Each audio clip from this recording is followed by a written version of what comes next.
Bonjour, chers étudiants. J'espère que vous allez bien et prenez bien soin de vous.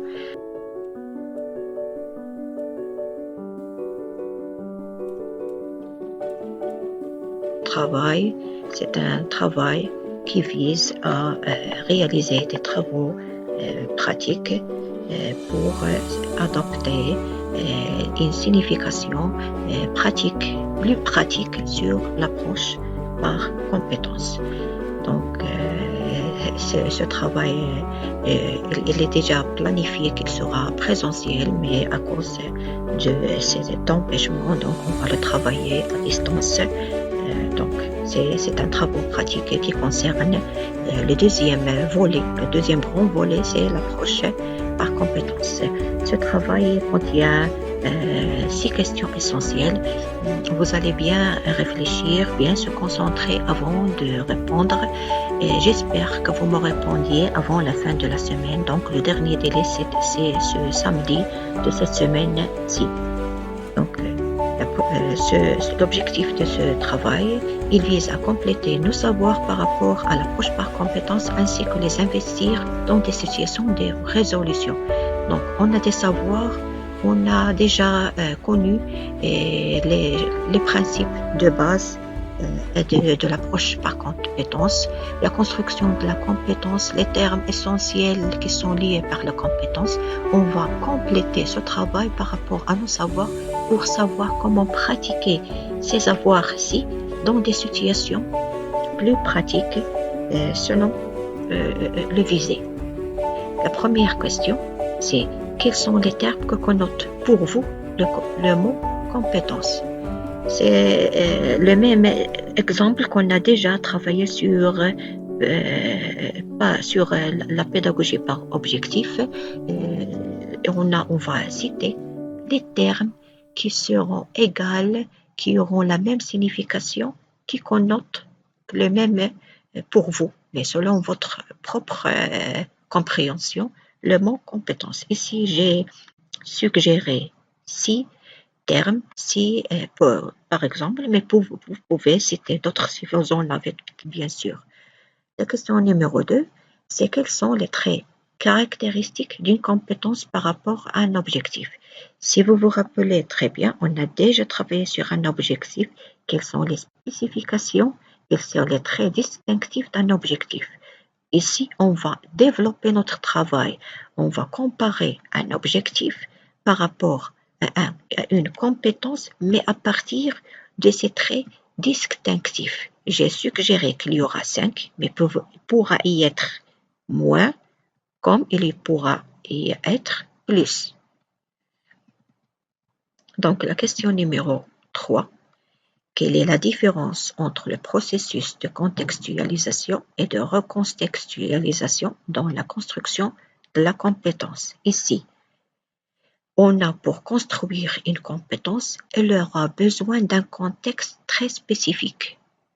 Pour développer, maintenir une compétence, on aura besoin d'une recontextualisation. Donc, quelle est la différence entre les deux processus? Donc, on va essayer de répondre, mais en précisant à bien prendre en garde d'utiliser ces termes suivants. Le terme transfert des savoirs, mobilisation de ressources, situation d'apprentissage, mais avec suggestion de quelques exemples convenables sur le processus de contextualisation et le contexte de recontextualisation. J'aimerais bien avoir des exemples concernant votre propre filière. La question numéro 4, c'est une question qui est très pratique parce qu'on va bien comprendre, bien préciser les composants de la compétence. On a déjà vu qu'une compétence, elle se construit à partir d'un cumul entre les savoir-être et les savoir-faire. En d'autres sens, une compétence se construit par des connaissances, par des capacités, par des attitudes. On ne pourra pas parler d'une construction d'une compétence qu'à partir de ces 3 éléments-ci. Donc, pour bien mettre en garde, bien préciser le terme compétence, on va détailler ces composants par une situation suggérée. J'ai suggéré 3 situations, donc je vais clarifier la première. On me demande de rénover une table sur laquelle trouve plusieurs clous dans des positions différentes et foncées tordues. Quelle est la compétence générale ciblée? Ou bien quelle est la compétence spécifique à cette situation?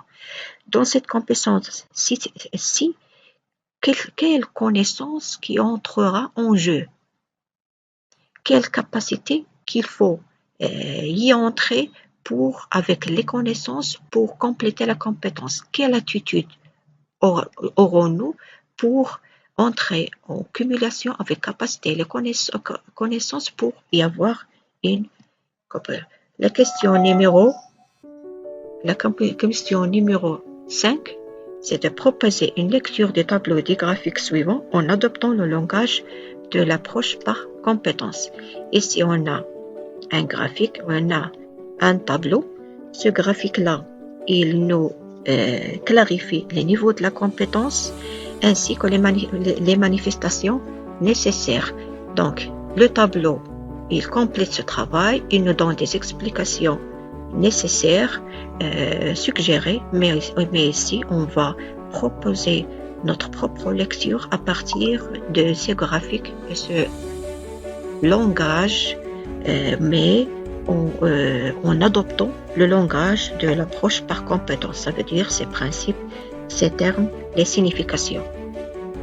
La question numéro 6, à partir de cet extrait, préciser les modes convenables d'évaluation d'une compétence.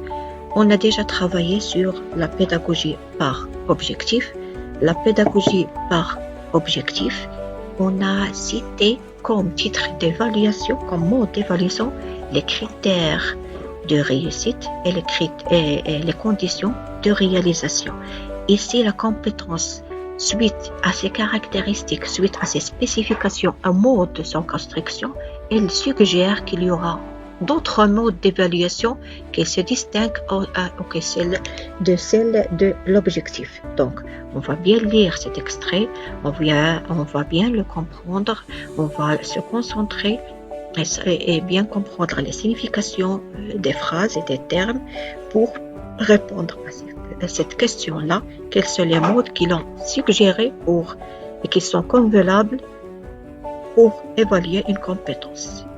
Ce sont ces questions-ci, donc bonne chance et j'espère que vous se concentrez très très bien.